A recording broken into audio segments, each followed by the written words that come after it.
It's not my fault you outgrew it. You're outgrowing a lot of things. Halo sobat-sobat di seluruh antero jagat, kembali lagi bersama saya di Dance Official. Bagaimana kabarnya? Oke, kali ini saya akan merangkum film lagi yang berjudul dengan Flower in the Attic yang dirilis pada tahun 2014. Agar tidak terlalu lama, bakar rokok dan hilnya, seduh kopi gudainya, dan kita putar dulu intronya. Scene diawali dengan memperlihatkan sebuah keluarga yang sedang merayakan kepulangan sang ayah. Saat setelah mengasuh kedua anaknya, ayahnya mengatakan bahwa ia telah naik jabatan atau dipromosikanlah di kantornya menjadi seorang direktur. Namun hal tersebut ternyata membuat salah satu anaknya yang bernama Katie ini bebenguknya terlihat tidak terlalu senang dengan pencapaian sang ayah tersebut. Namun sang ayah yang pintar ngolo, ia mengatakan bahwa ia tidak akan pergi terlalu lama dan menyogoknya dengan sebuah cincin yang terlihat cukup mahal. Singkat cerita, saat si ayah pergi ke warung untuk membelikannya coki-coki, mereka pun menyiapkan sebuah pesta kecil untuk merayakan kepulangan sang ayah. Namun sayang beribu sayang, sang ayah yang kemudian diharapkan pulang, tapi malah Pak Inspektur Ladusing yang mengatakan bahwa sang ayah telah meninggal kecelakaan. Singkat waktu, sang ibu yang kini telah menjadi rangda pun merasa cukup riweuh dengan mengurus 4 orang anaknya, yang mana kemudian ia berniat bekerja di rumah sang ibu. Yang sontak mereka pun dibuat bingung tatkala memang dari dulu mereka tidak pernah diperkenalkan, bahkan nyaris tidak tahu mereka itu memiliki seorang nenek. Namun singkat cerita, demi mendapatkan harta warisan yang banyak karena memang berasal dari keluarga yang cukup kaya lah, anaknya pun kemudian sekonyong-konyong menyetujui hal tersebut dan akan pergi pada saat itu juga karena memang ya rumah mereka telah disita oleh Bang Emok. Setelah sampai di stasiun, mereka pun kemudian berjalan kaki, yang mana memang rumahnya tidak terlalu jauh dari stasiun tersebut. Setelah berjalan, mereka pun sampai di depan rumah sang nenek, yang mana menurut saya rumah sang nenek itu cukup mirip lah dengan rumah-rumah yang ada dalam film Scooby-Doo. Mereka pun disambut oleh sang nenek yang langsung mengantarkan mereka ke sebuah kamar yang paling atas dengan 2 tempat tidur. Si nenek pun kemudian berpesan agar mereka tidur terpisah antara laki-laki dan perempuan, ya agar sedikit penjauh huma lah, karena memang ditakutkan terjadi hal-hal yang diinginkan. Dan si nenek juga mengatakan bahwa sang ibu akan bekerja bersamanya, tapi mereka akan tetap tinggal di sana dengan kamar yang dikunci. Namun si nenek mengingatkan bahwa jangan berisik, takutnya si kakek kungkung kangkang udat adat, dan berpesan jangan bercocok tanam karena Tuhan Maha melihat. Anjay. Mungkin kita bertanya kenapa sang kakek terkesan kurang suka pada kedua cucunya, karena memang dari dulu sebelum menikah sang ibu sempat terlibat cekcok atau kurang direstui lah saat sebelum mereka menikah. Sebelum pintu ditutup, cincin yang diberikan sang ayah pun juga turut dirampid oleh sang nenek dan berjanji akan mempertemukan mereka dengan sang kakek seminggu lagi.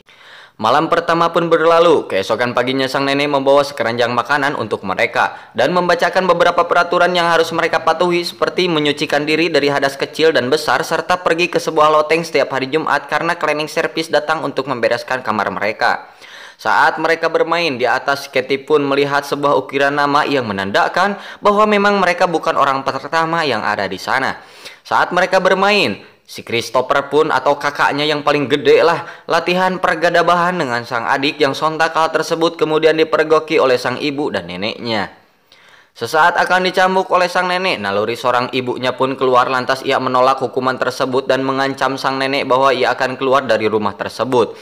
Merasa tertantang, sang nenek pun mengiyakan perkataan sang anak, yang membuat si ibu pun terdiam karena memang ia tidak punya uang apalagi dengan 4 orang anak. Lalu si ibu yang telah dicambuk pun membuka bajunya di depan anak-anaknya sebagai intimidasi atau ancaman lah jika mereka tidak menuruti kemauan sang nenek psikopat ini. Scene pun berpindah saat sang anak beberes. Sang ibu pun datang dengan beberapa cat agar psikomotorik anaknya terjaga lah dengan kegiatan-kegiatan yang positif. Sang anak pun menanyakan kenapa sang nenek terlihat cukup psikopat, lantas sang ibu pun mengatakan bahwa kakek mereka sangat menyayangi sang ibu, yang membuat sang nenek diabaikan oleh sang kakek atau cemburu lah, kurang lebih seperti itu. Bahkan saat si ibu menikahi ayah mereka, sang nenek pun mengutuknya dengan mengatakan bahwa anak mereka akan cacat, yang mana hal tersebut pun kemudian terbantahkan dengan kelahiran mereka yang sehat walafiat, gemah ripah loh jinawi. Namun hal tersebut juga berimbas dicoretnya sang ibu dari hak ahli waris, bahkan dihapus dari kartu keluarga. 1 minggu pun berlalu. Saat akan ke kamar mandi, si Katie tak sengaja menabrak sang nenek, yang menyangka kalau si Katie ini sudah wik-wik dengan kakaknya. Si Katie yang polos pun mengatakan bahwa ia sedang mengecat kamarnya. 1 bulan pun berlalu, si Katie yang sudah lama di loteng pun merasa bosan dengan perlakuan sang nenek dan bertanya kapan mereka bisa bertemu dengan sang kakek. Dengan raut yang cukup kecewa, sang ibu pun kemudian mengatakan bahwa sang kakek hanya akan memaafkan mereka atau memaafkan dirinya jika ia tidak memiliki anak. Singkat waktu, Natal pun tiba. Mereka pun merasa cukup senang dengan beberapa hadiah yang diberikan oleh sang ibu dan mengatakan bahwa warisan itu akan segera menjadi miliknya karena memang ya sedang diuruslah oleh pengacaranya yang bernama Winslow. Dan nanti malam akan ada pesta. Dengan konyolnya mereka pun ingin mengikuti pesta tersebut dan setelah berdebat mereka pun kemudian diizinkan untuk pergi keluar kamar setelah adik-adik mereka tidur. Saat berpesta berlangsung, mereka pun melihat dari kejauhan, bahkan ia nyaris diketahui oleh sang nenek. Sang ibu kemudian diberikan cenderamata oleh sang kakek. Setelah itu Winslow kemudian menggoda sang ibu dan mengajaknya untuk namun ya karena ramai, ibu pun menolak hal tersebut. Sang anak pun memutuskan untuk kembali ke kamarnya, kecuali si Christopher yang cukup dibuat penasaran dengan isi dari rumah tersebut yang lantas dipergoki oleh sang ibu yang langsung memarahinya, menamparnya karena dinilai akan menggagalkan aksinya atau rencananya. Pagi harinya sang ibu pun kemudian meminta maaf yang ditanyai oleh si Katie dan ada hubungan apalah antara ibunya dengan si Winslow.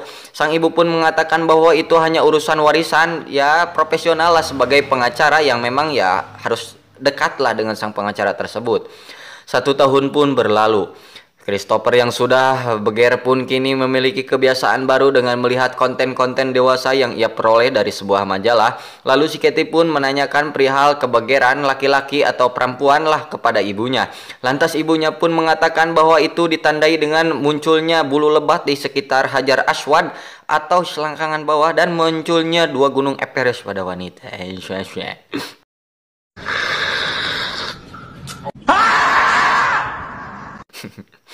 Saat si Katie mencoba baju dinas yang diberikan oleh sang ibu, si Christopher pun kemudian kabita dengan apa yang telah ia lihat. Namun tak lama si nenek pun masuk dan menyangka bahwa mereka telah berwik-wikarya di sana. Saat si Katie akan dibotaki oleh sang nenek dan kakaknya pun membelanya dengan yang hal atas tersebut, mereka pun tidak beri jatah makan selama 1 minggu. Singkat cerita, saat mereka kelaparan, sang nenek pun kemudian datang dan membawa beberapa makanan. Namun dengan hal itu pula, ternyata rambut si Katie telah dipotong oleh sang nenek di malam harinya oleh si nenek si Kope tersebut. Saat si Christopher mencukur, birahinya pun kemudian muncul, namun tetap berusaha menjaganya sekalipun imannya kuat ya, namun belum tentu si Imin kuat. Lalu saat bermain tak sengaja baju balet si Katie pun sobek karena memang ukuran buahnya tumbuh terlalu besar.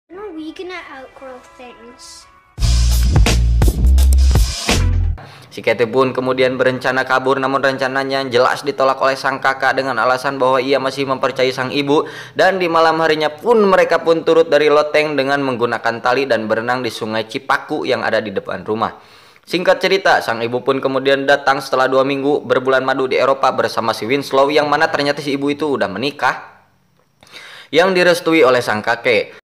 Si Christopher pun merasa kecewa pada sang ibu yang selalu membohonginya, bahkan nyaris 2 tahun yang seolah berada dalam sebuah neraka dengan kurungan selama 2 tahun lebih di sana. Singkat cerita, sang nenek pun kemudian tehujan teangin memberikan donat pada mereka yang diberikan oleh sang ibu.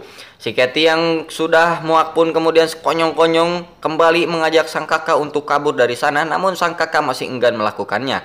Saat sang nenek memarahinya karena diam dekat jendela, si Christopher pun kemudian memberanikan diri untuk melawan yang membuat ia harus menerima hukuman cambuk. Lalu si Katie yang sedang mengobati luka si Christopher pun tiba-tiba melakukan di sana.